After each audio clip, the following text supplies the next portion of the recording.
So I add a little bit of red in with the purple texture that I had added before. I also get my hair in the camera, which is why everything's really blurry. But that creates a nice dark magenta-ish color that I add around the entirety of the gums. The biggest issue I find myself having when I'm sculpting these kinds of miniatures, especially ones with lots of teeth, is you can sculpt a miniature that has little spots that you can see, but you cannot paint because there's stuff in the way. And that will always be something to look out for when you're sculpting, is to make sure that you're making a miniature that you can actually paint in its entirety. So there is a little spot of green that I couldn't even get a primer to cover up with. So whenever you're sculpting miniatures like this that have a lot of these sections with lots of detail where stuff is in front of the other, be sure to make sure you can actually paint the entirety of the mini you're making.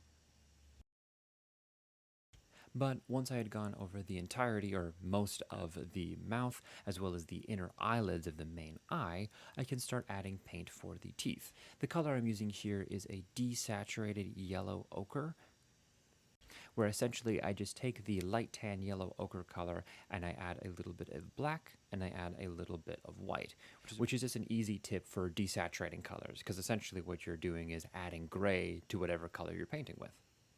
But once I had finished the teeth, I take a watered down purple color and I cover all of the veins in that.